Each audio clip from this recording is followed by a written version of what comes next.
ሰላም ጤና ይስጥልን ተመልካቾቻችን ለ18 ቀናት ሲካሄድ የነበረውና የአገዛዙን ሰራዊት ከፍተኛ ኪሳራ በማድረስ በርካታ ወረዳዎችን በመቆጣጠርና ከፍተኛ የሆነ የስንቅና ትጥቅ ክምችት ያገኘው የዘመቻ አባናዶ መጠናቀቁን በተመለከተ የአማራ ፋኖ ብሔራዊ ኃይል ምስራቅ አማራ ቀጠና ሚኒሊክ እዝ መግለጫ ሰጥቷል። አባናዶ ዘመቻ ተጠናቋል። በርካታ ወረዳዎች አሁን በፋኖ ቁጥጥር ስር እንደሚገኙ ነው በማጠቃለያ በተሰጠው መግለጫ ላይ ተመለከተው። ለመሆኑ አባናዶ ዘመቻ እንዴት ነበር? ማጠቃለያውን በተመለከተ የተሰጠው መግለጫ መነሻ በማድረግ ከዘውትር ተሳታፊያችን ጋር ቆይታ እናደርጋለን። በጣም ነው ማመሰግነው። እንግዲህ ዘመቻ አባናዶ ተጠናቋል። አስደናቂ ድል ነው። የአብይ አህመድ አገዛዝ እየተናነቀው ቢሆን በተዘዋዋሪ ያመነበት ዘመቻ ነው ማለት ይቻላል። ማርሽ ቀያሪ ነው ብለው የገለጹትም ወገኖች አሉ። ዘመቻው ተጠናቋል።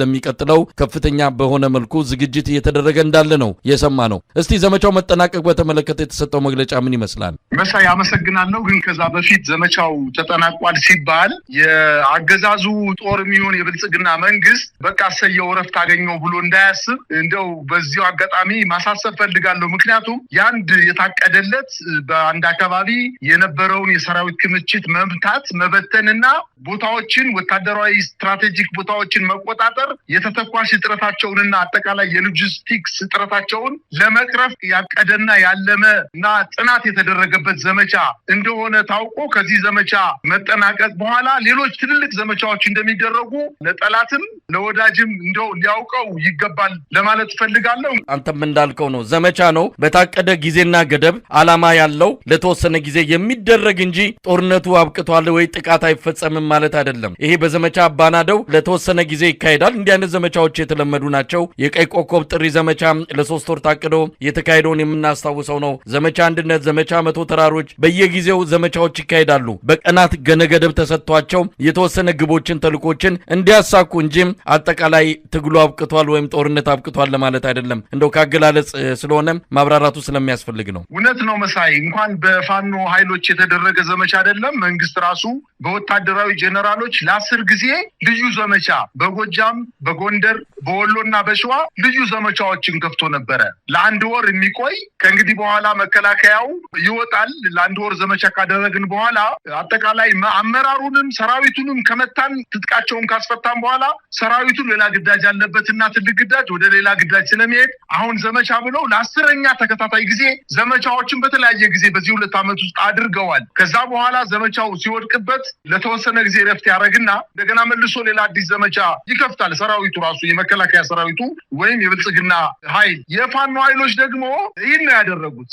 የታቀደለት ጥናት የተደረገበት ዋና ዋና ቁልፍ ቦታዎችን በወሎ፣ በሰሜን ወሎ፣ በደቡብ ወሎ እንዲሁም በምዕራብ ወሎ አካባቢዎች የታቀደ የማጥቃት እንቅስቃሴ ከፍተን ይህን ያክል ድል እናስመዘግባለን፣ ይህን ያክል ቦታ እንቆጣጠራለን፣ በስርዓቱ ላይ ይህን ያክል ክሳራ እናደርሳለን ብለው ባሰቡት መሰረት የልባቸውን አድርሰው አሁን ዘመቻው ተጠናቋል። ይህ ዘመቻ መጠናቀቁ በዋነኝነት ለሚቀጥለው ሰፋ ላለው ጥቃት ለመሰንዘር ወይም አዲስ ዘመቻዎችን ለማቀድ የነበሩባቸው ጥንካሬውን እንደገና አስፍቶ ለመቀጠል ያሉባቸውን ድክመቶች ደግሞ ገምግሞ በተሻለ ቁመና ለመገኘት የትንፋሽ ጊዜ በየትኛውም ሀገር የትጥቅ ትግል ሲካሄድ ለተወሰነ ጊዜ ዘመቻ ይደረግና መልሶ የዛን ዘመቻ ግምገማ ውጤት ጉዳቱን፣ ጥቅሙን፣ የተገኘውን ድልና የመጣውን ክሳራ ገምግመው በአዲስ መልክ እንደገና ተደራጅተው ለማጥቃት ያመች ዘንድ ነው ለ18 ተከታታይ ቀናት ዘመቻ የፈጸሙት። በዚህ ዘመቻ እንግዲህ ዘመቻ አርበኛ አደማሊ ወይም አባናደው በድል መጠናቀቁን ማስታወቃቸውን ዛሬ ተናግረዋል። እንግዲህ የአማራ ፋኖ ብሔራዊ ኃይል ምስራቅ አማራ ሚኒሊክ እዝ መስከረም 14 2018 ዓ.ም የተጀመረውን ዘመቻ አርበኛ አደማሊ ወይም አባናደው በርካታ ወታደራዊና ፖለቲካዊ እንዲሁም በዲፕሎማሲያዊ ድሎች ታጅቦ መስከረም 30 ቀን 2018 ዓ.ም መጠናቀቁን አስታውቋል። ዘመቻው መስከረም 14 2018 ከጠዋቱ 12 ሰዓት በአምስቱም ኮሮች በተመሳሳይ ሰዓት ውጊያ በመክፈት ከተጀመረበት ቅጽበት አንስቶ የአማራ ፋኖ ብሔራዊ ኃይል ሚኒሊክ እዝ ምስራቅ አማራ ኮር 1፣ ምስራቅ አማራ ኮር 2፣ ላስታ ሳምነው ኮር፣ ልጅ ኢያሱ ኮር፣ ንጉስ ሚካኤል አሊ ኮር የእዙ ልዩ ዘመቻ መምሪያ እንዲሁም በአንዳንድ ቀጠናዎች በቅንጅት የአማራ ፋኖ ብሔራዊ ኃይል አካል የሆኑት ቴዎድሮስ እዝ፣ አሳምነው እዝ፣ በላይ ዘለቀ እዝና መላው የሰራዊቱ አባላት በየደረጃው የሚገኙ የኃይል አመራሮችና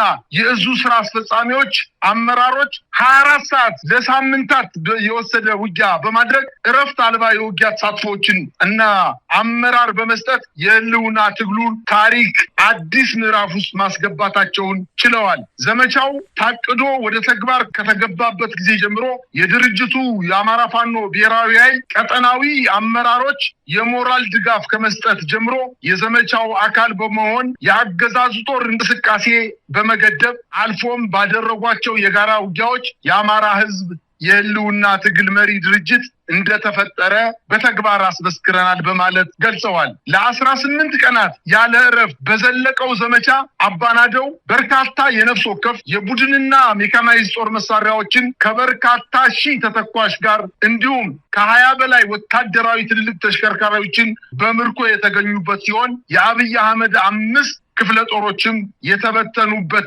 ውጊያው አቅደው የሚመሩ የውጊያ መሐንዲሶችን ጨምሮ በርካታ መስመራዊ መኮንኖችን ያጣበት በመቶዎች የተማረኩበትና በሺዎች ሙትና ቁስለኛ የሆኑበት ስኬታማ ዘመቻ እንደነበረ በግምገማቸው አረጋግጠዋል። የአማራ ፋኖ የህልውና ትግል ከጀመረበት ካለፉት 2 ዓመታት ወዲህ የአገዛዙ ጦር ካስተናገዳቸው ኪሳራዎች እጅግ የከበደው ኪሳራ በዘመቻ አባናደው ወይም አደማሊ ዘመቻ አስተናግዷል። ፋኖ በርካታ ወታደር ወረዳዎችን፣ ከተማ አስተዳደሮችንና ሰፊ ቀጠና የተቆጣጠረበትን የህዝብ አስተዳደር መዋቅር በሰፊው የዘረጋበት ከዚህ ጋር ተያይዞም በቀጣይ እንደ አማራ ፋኖ ብሔራዊ ኃይል በሚያውጀው ዘመቻ ምን ሊፈጠር እንደሚችል ትልቅ ፍንጭ የሰጠበትን አቅማቸውን ለወዳጅ እና ለጠላት ያሳዩበትን ልዩ ዘመቻ ነበር በማለት ገልጸዋል። በጥቅሉ ግምገማችን በዘመቻው የፋኖ የህልውና ትግል አዲስ የትግል ምዕራፍ የደረሰበት በመሆኑ በተመዘገበው ድል ሰራዊታቸውና ድርጅታችን ብቻ ሳይሆን የትግሉ ባለቤት የሆነው መላው የአማራ ህዝብና የአማራ ትግል ደጋፊዎች እንኳን ደስ አለን፣ እንኳን ደስ አላችሁ ለማለት እንወዳለን በማለት በተገኘው ከፍተኛ ድል ደስታቸውን አጋርተዋል። ከምንም በላይ የአማራ ፋኖ ትግል ዓላማ ዓለም አቀፍ የጦርነት ህጎችን እንደሚያከብርና በምርኮኛ አያያዝ ለዓለም አቀፍ ማህበረሰብ በማሳየት ትግላችን ራስን የመከላከል እንዲጠፋ የተፈረደበትን ህዝብ ህልውና የማዳን ተልዕኮ እንደሆነ በተግባር ማስመስከር ችለናል በማለት ገልጸዋል። ነፃ በወጡ ከተሞችና የወረዳ ማዕከላት ደማቅ አቀባበል ያደረገልን ህዝባችን በተሳትፎም የትግሉ ባለቤትነቱን ዳግም አስመስክሯል በማለት ገልጸዋል። የዓለም አቀፍ የሰብአዊነት ህግ ወይም ኢንተርናሽናል ሂማኒቴሪያን ሎው በሚደነግገው መሰረት ሰብአዊ ክብራቸውን በጠበቀ ሁኔታ የያዝናቸውን የቀድሞ የብልጽግና ሰራዊት አባላት ይህን ምስክርነታቸውን በዓለም ማህበረሰብ አባላት ፊት መስክረዋል። ይህ አዲስ የአማራ ህልውና ትግል የታሪክ ምዕራፍ ነው ሲሉ ገልጸውታል። በቀጣይም እንደ ድርጅት በምናደርጋቸው ዘመቻዎች ለዓለም አቀፍ የሰብአዊነት ህግ ተገዢ ሆነን እስከ 4 ኪሎ ድረስ እንደምንዘልቅ ዳግም ማረጋገጥ እንወዳለን በማለት አያይዘው ጠቅሰዋል። አጠቃላይ ባለፉት 18 ቀናት በዘመቻ አባናደው የተመዘገቡ ዝርዝር ቁጥራዊና ሌሎች መረጃዎችን የማጠቃለያ ሪፖርት ይዘን የምንመለስ መሆናችንን እንገልጻለን በማለት በመግለጫቸው አካተዋል። መዳረሻችን ድልና ነጻነት የሆነው የአማራ ህዝብ የህልውና ትግል ተጠናክሮ ይቀጥላል በማለት የዘመቻ አባናደውን ድሎችን ያካተተ አጠቃላይ መግለጫ በመስጠት ትግሉን ወደ ሌላ ምዕራፍ ለማሸጋገር ከፍተኛ ዝግጅት እናደርጋለን በማለትም አያይዘው የጠቀሱ መሆናቸውን ገልጸዋል። ዘመቻ አባናደው መጠናቀቅን አስመልክቶ የአማራ ፋኖ ብሔራዊ ኃይል ምስራቅ አማራ ቀጠና ሚኒሊክ እዝ የሰጠው መግለጫ ነው። የ18 ቀናቱ ዘመቻ በድል ተጠናቋል ነው። እንግዲህ ይህም በተመለከተ የራሳችንም ምልከታ ማስቀመጥ ያለብን ይመስለናል። ይሄ ዘመቻ አባናደው የተለየ ተደርጎ ሊጠቀስ የሚገባ ብዙ ነገሮችን የቀየረ ምናልባትም አገዛዙ መንደር ተዘናግተው ያሉ ካሉ በአብይ አህመድ ፕሮፓጋንዳ መሬት ባልያዘ ሐሰተኛ መረጃዎች ተደናግረው ያሉ ሰዎችም ካሉ ከድብታ ውስጥ እንዲወጡ ያደረጋቸው ዘመቻ ነው ማለት እንችላለን። የአብይ አህመድ አገዛዝ እድሜ እንደሌለው ትንሽ ገፋ የሚያደርገው ኃይል ከተጨመረበት ሊወገድ የሚችል እንደሆነ ከምንም በላይ ማረጋገጫ የሰጠ ዘመቻ ነው ማለት እንችላለን። በብዙ መልኩ ሊገለጽ ይችላል። ከወታደራዊ ድልና ቦታን ከመቆጣጠር አንጻር በርካታ ቦታዎችን የተቆጣጠሩት የሰሜንና ደቡብ ወሎን አብዛኞቹን ቁልፍ ቦታዎችን አሁንም ድረስ በቁጥጥር ስር ይዘው ይገኛሉ። ጋሸናን፣ ሙጃን የመሳሰሉ ትልልቅ ወታደራዊ ጠቀሜታ ያላቸውን በበላይነት የያዙ መሆናቸው ይታወቃል። በአንዳንድ ቦታዎች አስተዳደራቸውን ተክለው የሲቪል አስተዳደር ማለት ነው ህዝቡ ሰላማዊ ኑሮውን መምራት መቀጠሉ ነው የሰማነው። ከምርኮኛ አንጻር ምናልባት አንተም ገልጸዋል ወደ 4 ክፍለ ጦሮች ከጥቅም ውጭ ሆነዋል ነው። ሙሉ ኮር ተደምስሷል ማለት በሚቻል መልኩ ነው። ሙሉ ኮር ማለት እንግዲህ ከባድ ነው ለአንድ መከላከያ ሰራዊት በዚህ ደረጃ ኃይሉን ማጣቱ ከፍተኛ ኪሳራ ሆኖ የሚመዘገብ ነው። እንዲህ አይነት ድል የተገኘበት ነው። ከትጥቅም ከስንቅም ከብዙ መገለጫዎች አንጻር ዘመቻ አባናደው ከፍተኛ ውጤት የተመዘገበበት ነው ማለት ይቻላል። ከስነ ልቦና አንጻር የወገን የሚባለው የፋኖ ትግልን የሚደግፉና በፋኖ ትግል ዙሪያ የተሰባሰቡ ኃይሎችን ከፍተኛ መነቃቃት የፈጠረ ለበለጠ ትግል እንዲነሳሱ ያደረገ ነው ማለት ይቻላል። በተቃራኒው በብልጽግናው መንደር ከፍተኛ ፍርሃት የነገሰበት እንደሚባለው ከሆነ ነገሩን በሰላማዊ መንገድ መፍታት አማራጭ መሆን አለበት የሚል ግፊት ብልጽግና ውስጥ ሁሉ እየጨመረ እንደመጣ የሰማንበት ነው። የወሎው ድል የዘመቻ አባናዶ በርካታ ነገሮችን አስመዝግቧል። ከዲፕሎማሲም አንጻር የአብይ አህመድ አገዛዝ ለመጀመሪያ ጊዜ በመንግስታቱ ድርጅት በጻፈው ደብዳቤ ላይ በተዘዋዋሪ ቢሆንም ፋኖን እንደ ተላላኪ አድርጎ ያስቀመጠበት ቢሆንም እንኳን ከፍተኛ ዲፕሎማሲያዊ ድል ለፋኖ ተመዝግቧል ማለት የምንችልበት ነው። ዓለም አቀፍ ጆሮ ያገኘበት በተለያየ መልኩ የፋኖን ትግል አይናቸውን ከፍተው እንዲመለከቱ ያደረገ የዓለም አቀፉ ቀይ መስቀል ኮሚቴም ጭምር በዚህ ጉዳይ ላይ መግለጫ በመስጠት ምርኮኞቹን መረከቡን የቆሰሉትንም እንደዚህ ማዘዋወሩን ከፋኖ አንጻር አሁንም የተለያዩ መረጃዎችን በገለልተኛ አካላት ጭምር እንዲወጡ ያደረገ ዘመቻ ነው ማለት እንችላለን። ይሄ ዘመቻ ምንም እንኳን በቀነ ገደብ ተወስኖ አሁን ቢጠናቀቅም በቀጣይ በበርካታ ሌሎች ዘመቻዎች እንደሚቀጥል ነው ለማወቅ የተቻለው። እንደው ከዚህ አንጻር እንዴት ይገለጻል በአንተ በኩል? መሳይ ዘመቻ አባናደው መንግስትን አንድ ቁልጭ አድርጎ ያሳየን ነገር አለ። በኬሻ ውስጥ የተቀመጠ ገለባ መንግስት እንደሆነ የወሎው ድል በደንብ አድርጎ አሳይቶናል። በጭራሽ የሀገር የመጠበቅ ስሜት ወኔ የሌለው ሰራዊት በብዛት ወስዶ ያስጨረሰበት ወታደሮቹ በይፋ በፋኖ ከተማረኩ በኋላ ከቆሰሉ በኋላ በመድረክ ላይ በፋኖ መድረኮች ላይ ወጣው እኛ በእናንተ እጅ መውደቃችን እድለኞች ነን፣ ከኛ ጋንታ ውስጥ 2 ሰው ብቻ ነው የተረፈ፣ ከኛ ሻለቃ ውስጥ 5 ሰው ብቻ ነው የተረፈ፣ ከኛ ሻምበል ውስጥ 4-5 ሰዎች ነው የተረፉ እያሉ በተለያዩ ሚዲያዎች ሲናገሩ አይተናል። መንግስት አገሪቱን የመጠበቅ አቅም እንደሌለው ዝም ብሎ የተነፋ ኬሻ ገለባ የተገባበት ኬሻ እንደሆነ መንግስት ለዓለም ሀገራት ለኢትዮጵያ ሕዝብ ቁልጭ ብሎ ታይቷል። ከእንግዲህ በኋላ ይሄ መንግስት አንሰራርቶ ጉልበት አግኝቶ ህዝብን አስተባብሮ እነዚህን ለነጻነት የሚታገሉ የፋኖ ኃይሎችን በምንም ተአምር ሊመታቸው አይችልም። ከእንግዲህ በኋላ ምናልባት ልክ የፋኖ ኃይሎች 18 ቀናት አሁን በወሎ አካባቢ ውጊያ አድርገው በርካታ ቁልፍ የሆኑ ወታደራዊ ቦታዎችን፣ በርካታ ከተሞችን፣ በርካታ ከተማ አስተዳደሮችን ከመቆጣጠራቸው በተጨማሪ በእጃቸው ያስገቡት ሰራዊት በእጃቸው ያስገቡት ትጥቅ የወታደራዊ ትጥቅ የትየሌለ ነው። ልክ እነሱ አሁን ለ18 ቀን ውጊያ ካረጉ በኋላ ተቀምጠው ለ10 ቀን የሚሆን ለ15 ቀን ግምገማ እንደሚያደርጉት ሁሉ መከላከያውን በተለያየ ቦታ ግምገማ እያደረገ ነው ያለ። ተቀምጦ የሽንፈታችን መገለጫ ምንድን ነው እያለ ለኢትዮጵያ ሕዝብ ተደብቆ በየአዳራሹ አዲስ አበባ በተለያዩ ሆቴሎች በተለይ በዋናነት በኤሊሊ ሆቴል፣ ባህር ዳር በአቫንቴ ሆቴል፣ ኮምቦልቻ በትልቅ አንድ ሆቴል ለጊዜው ስሙን የነሳሁት ሆቴል አለ። በዛ ሆቴል ውስጥ ከፍተኛ ውይይት እያደረገ ነው። ለሽንፈታቸው ምክንያት እየሰጡ ነው። ምናልባትም ለተባበሩት መንግስታት የተጻፈው ደብዳቤ የኤርትራ መንግስትና ህወሓት ከፋኖ ኃይሎች ጋር ሆነው ወጉኝ ያለበት ዋነኛው ምክንያት መመታቱን አምኗል ማለት ነው። መመታቱን በደንብ አድርጎ ውጦታል ማለት ነው። ስለዚህ የተመታ መንግስት የተመታውበት ዓላማ ህዝባዊ ስላልሆንኩ ነው ብሎ ባለመገምገሙ ለወደፊቱም ቀጥሎ ወደ ውጊያ ሊሄድ ይችላል። ነገር ግን ሽንፈቱን ላለመቀበል ባገኘው አጋጣሚ ሁሉ የሀገሪቱን ወንዶች በሙሉ ማለት በሚያስችል ደረጃ ለውጊያ የደረሱ ወንዶችን አዲስ አበባ ከተማ ላይ እያፈነ 15 እና 20 ቀን በወታደራዊ ማሰልጠኛዎች እያስገባ ወደ ወሎ የከተተው ህዝብ ምናልባትም ምስራቅ አፍሪካን ሊያጥለቀልቅ የሚችል ሰራዊት ይሆን ነበረ።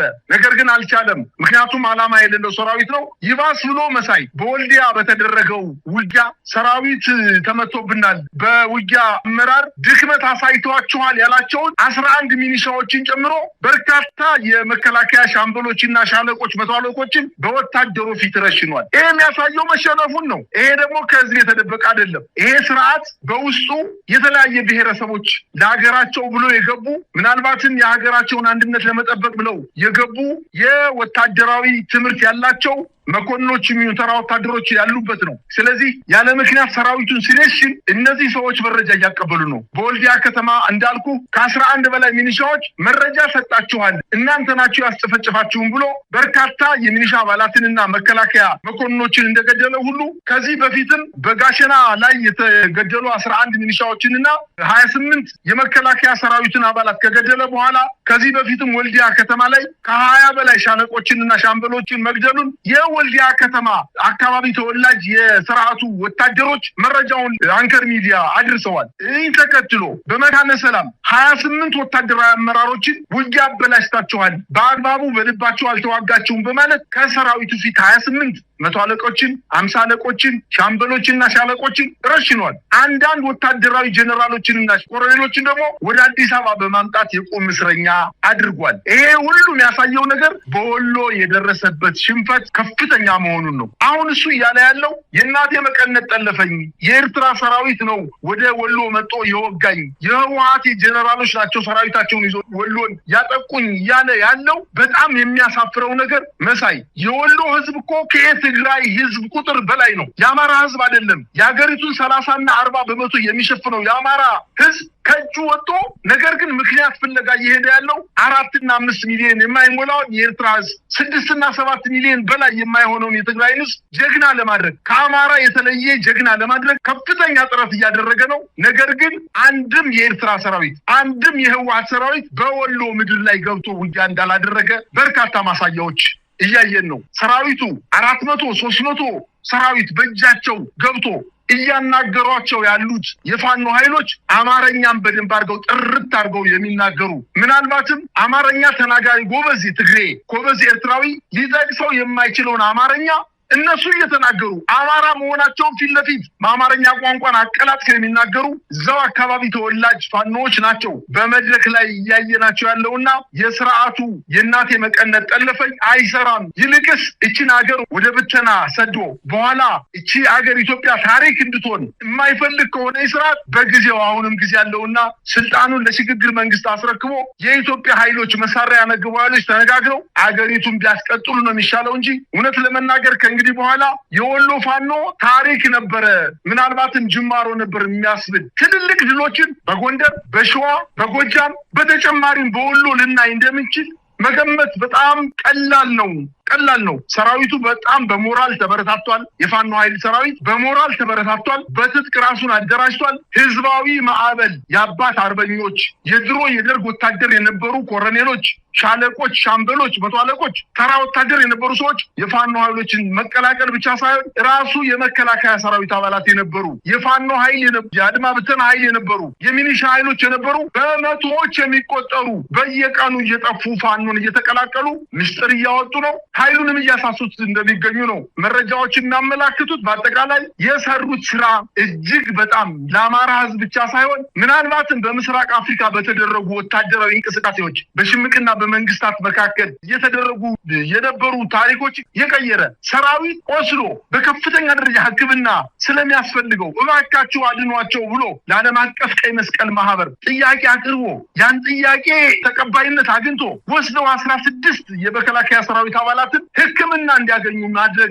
ማለት ይሄ ቀላል ነገር አይደለም። እውነት ለመናገር በጣም ድናቸው ከሰማይ ጥግ የደረሰ ምናልባትም የመንግስትነትን ተግባር ገና በሽምቅ ተዋጊ ኃይል ሆነው ተግባራዊ ያደረጉ እየተለማመዱት እንደመጡ ነው ማሳየት የሚቻለው። ነገር ግን የፈረሰው ስርዓት ከእንግዲህ በኋላ ጊዜ 11ኛው ሰዓት ደርሷልና ልበቀል ያለ ስርዓት የአማራ አካባቢ የሚደረገውን ጦርነት በመከላከያ ሰራዊት ብቻ ሳይሆን በጣም ግዙፍ የሆነ የኦሮሚያ ልዩ ኃይልን በባህር ዳር አውሮፕላን ማረፊያ በማሳረፍ በካሚዮኖች ጭኖ ወደ ደብረ ታቦር አካባቢ አድርጎ ወደ ጋሸና እንቅስቃሴ ሲያደርግ የፋኖ ኃይሎች የተለያዩ ክፍለ ጦሮች በየቦታው እየወጉት እንደሚገኙና የኦሮሚያ ልዩ ኃይል በአማራ ክልል ገብቶ በቀል እንዲፈጽም ህዝብና ህዝብ እንዲጋጭ ለማድረግ ዩኒፎርማቸውን ሳይቀይሩ ወደ አማራ ክልል ገብተው ጥቃት ለመፈጸም ሲንቀሳቀሱ የነበሩ የኦሮሚያ ልዩ ኃይሎች እንዳልተሳካላቸውና የአገዛዙ እድሜ ማምሻ ላይ እንደደረሰ በርካታ ምልክቶችን እየተመለከተ ስለሆነ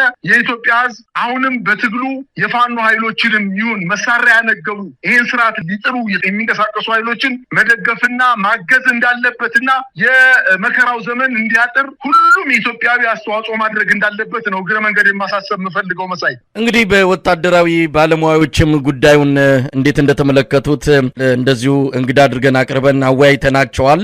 ሻለቃ ማሞን ጨምሮ ሌሎችም እንደዚሁ መረጃውን የሰጡን ወታደራዊ ባለሙያዎች አሉ። ይሄ በጣም የተለየ ወታደራዊ ዘመቻ ነው ብለው ገልጸዋል። ከዚህ በኋላ የአብይ አህመድ አገዛዝ በፊት እንደነበረው አይነት በወሎ የፍጹም የበላይነት ሊኖረው የሚችልበት ዘመን አክትሟል። ከዚህ በኋላ ነገሮች ተቀይሯል ነው። ዳግም በፋኖች የሚገኙትን አካባቢዎች ዳግም ያገዛዙ ሰራዊት ቢቆጣጠር እንኳን የበፊቱ አይነት ቅቡልነት ተቀባይነት ሊኖረው የሚችል መንግስታዊም ሆነ ሌሎች ነገሮች እንደማይኖረው በመግለጽ ይሄ በጣም አስደናቂ ድል እንደሆነ ነው የገለጹት። ፋኖዎች እንግዲህ የተወሰነ መሳሪያ አግኝተዋል። ይህንን ድል ማስቀጠል የሚችሉበት የያዙትን ይዘው መቀጠል የሚችሉበት ሌሎች ወሳኝ የሆኑ ስትራቴጂክ ድሎችን ማስመዝገብ የሚችሉት የተተኳሽ አቅማቸውን የመሳሪያ አቅማቸውን ሲያሳድጉ እንደሆነ በመግለጽ ይህንን ማሟላት ከቻሉ ድሉ በአጭር ጊዜ ከአማራ ክልል ባሻገር ሌላውንም ነጻ የሚያወጣበት ጊዜ ሩቅ እንደማይሆን ነው ወታደራዊ ባለሙያዎች እየገለጹ ያሉት። እንግዲህ አገዛዙ የሞት ሽረት ትግል አደርጋለሁ ብሎ ተነስቷል። የኦሮሚያ ልዩ ኃይል ገብቷል። እንግዲህ ይሄ በጣም አደገኛ ነው። የዘር ፍጅት ሊቀሰቅስ የሚችል አካሄድ ነው። ኃላፊነት የጎደለው የአብይ አህመድ አገዛዝ የቀቢጸ ተስፋ ሙከራ አካል ነው ብሎ መውሰድ ይቻላል። እንግዲህ ነገሩን በጥንቃቄ መመልከት ያስፈልጋል። መለዮ የቀየሩት ዩኒፎርም የቀየሩ ነገር ግን የኦሮሚያ ልዩ ኃይል አባላት በብዙ ቁጥር አማራ ክልል ገብተዋል። እንደሰማነው ከሆነ በአንድ ቀጠና የገቡት ከ3/4 በላይ የሚሆኑት ተደምስሰዋል። እንደውም ሰሞኑን አንድ ቪዲዮ ተመልክተ ከሆነ በሶሻል ሚዲያ ላይ ተሰራጨ። ወንድሙ ከዚህ በፊት በአማራ ክልል ገብቶ የተሰዋ ነው። አሁን እሱም ወደዛ ዘመቻ ተልኳል። እያነባ እያለቀሰ ነው። ወንድሜም ሞቷል፣ እኔም ወደዛ እየሄድኩ ነው እያለ ከፍተኛ የሆነ ስሜት ውስጥ ገብቶ ቪዲዮን ያሰራጨው። እንዲህ አይነት ቪዲዮዎች በተለያዩ መልኩ እየቀረቡ ይገኛሉ።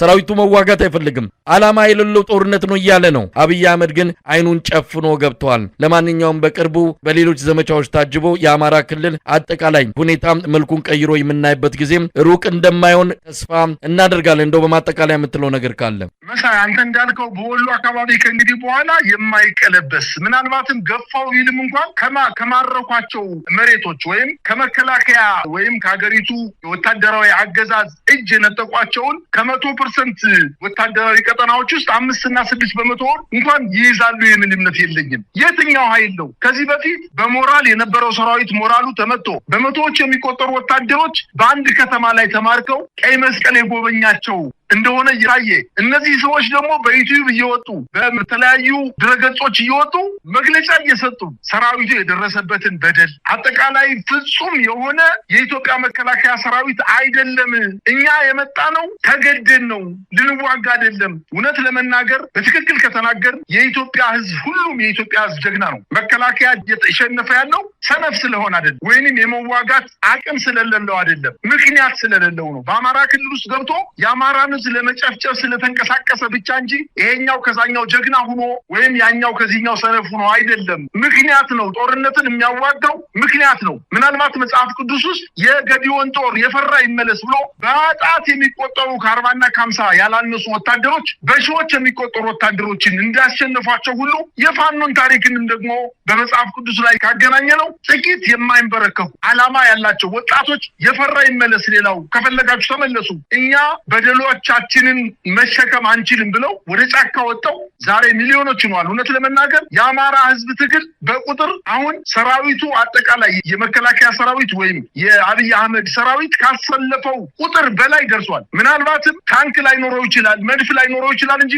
ሌሎቹ አጠቃላይ የቡድንና ከባድ መሳሪያዎች ፋኖች ታጥቀዋል። አውሮፕላን ላይ ኖረው ይችላል። ነገር ግን ከአውሮፕላን በላይ የሚያስፈልገው ዓላማ ነው። ዓላማቸው የአማራን ህዝብ አጠቃላይ ከልቂት ከመጥፋት ለመታደግ ወደ ጫካ የወጡ ጀግኖች እንግዲህ እሸቱን አቅምሰውናል። እሸቱን አሽተው የማሽላውን የሽምብራውን እሸት የድሉን እሸት አቅምሰውናል። በኋላ ደግሞ ፍሬውን በደንብ አድርገው ያበሉናል የሚል እምነት አለኝ። መሳይ እንደው እግረ መንገዴን በጣም የምጠቅሰው ነገር በዚህ ጊዜ የአማራ ክልል አስተዳደር አጠቃላይ የአማራ ክልል ሚኒሻ እያደረገ ያለው ነገር ግን ምናልባት ለአበል ብሎ ያልተማረ ሚኒሻ ስለሆነ ለአበል ብሎ እየተንቀሳቀሰ ያለ አበል ለመብላት ብሎ እየተንቀሳቀሰ ያለ ሚኒሻ ዛሬ በጥይት እየተበላ ነው። በተለያየ የጦር አውደ ውጊያ ላይ ከፍተኛ ጉዳት እየደረሰበት ያለው ሚኒሻ ነው። ለአበል ብቻ ብሎ እየሄደ በአንድ ቀበሌ ላይ እየተንቀሳቀሰ 100 እና 200 ሚኒሻ ግማሹ 15 20 30 40 እየሞተ አሁንም ከድርጊታቸው አልተመለሱም። ከመጥፎ ድርጊታቸው አልተመለሱምና እግረ መንገዴን በኋላ በታሪክ ባንዳ የሚባለውን ታሪክ ስም ለነዚህ ሰዎች ስለሚሰጥ አሁንም ከድርጊታቸው አልመሸባቸውምና ወደ ህዝባቸው ቢቀላቀሉ ነው የሚሻለው። አርሰው ቢመገቡ አርሰው ቢኖሩ ነው የሚሻላቸው። ከዚህ ውጭ ግን ትግሉ ምዕራፉን ቀይሯል። ከእንግዲህ በኋላ እየመቱ እየተተናኮሱ 2 እና 3 የመከላከያና የሚሊሻ የአድማ ብተና አባላትን እየገደሉ መመለስ ቀርቷል። የወሎው ትልቅ ምሳሌ ነው። ትልልቅ ከተሞችን ትልልቅ ወታደራዊ ስትራቴጂክ ቦታዎችን ተቆጣጥሮ ፋኖ አሁንም ቦታዎችን አስከብሮ ነው የሚገኘው። መከላከያ በወልዲያ ከተማ ላይ በአራቱም ፋኖ በተቆጣጠራቸው መውጫ በሮች ላይ ያልቧጠጠው ነገር የለም። አቅመቢስ ሲሆን ደግሞ ከዚህ በፊት በልዩ ስልጠና የሰጠኋቸውን 33ኛ 34ኛ 35ኛ እና 36ኛ ዙር የኦሮሚያ ልዩ ኃይሎችን ወደ አማራ ክልል ወደ ወልዲያና ወደ ቆቦ በመላክ ባህር ዳርም ከተማ ላይ አምጥቶ በጋሸና በኩል በደብረታቦር ጋሸና እንዲቆጣጠሩ ለማድረግ ሙከራ አድርጓል። አንተ እንዳልከው በርካታ ኃይል ነው ወዲያው ተበተነው የተማረከው የተደመሰሰው። ስለዚህ ዓላማ የሌለው ሰራዊት የትኛውን ቦታ ላይ ሄዶ ማሸነፍ አይችልምና የአማራ ትግልን እና የአማራን ህዝብ መበደል የኦሮሞ አባቶች የኦሮሞ ብሔር ተወላጆች ችግሩን ተገንዝበው ልጆቻቸው ወደ አማራ ክልል ሄደው እንዳያልቁ ለማድረግ ልጆቻቸውን ተው ሊሏቸው ይገባል ነው ብዬ ማሳሰብ የምፈልገው መሳይ። በአጠቃላይ ግን ትግሉ ወደ ሁለተኛ ምዕራፍ እየተሻገረ መሆኑና ከእንግዲህ በኋላ ካምፕን ወይም የወታደራዊ ካምፕን እያጠቁ እየሸሹ መመለስ ሳይሆን ምናልባትም የክልል ከተሞችን ትልልቅ የዞን ከተሞችን እነ ጎንደርን እነ ደብረ ማርቆስን እነ ደብረ ብርሃን እነ ደሴ አደጋ ውስጥ እንደገቡ መንግስት ሊያውቀው ይገባልና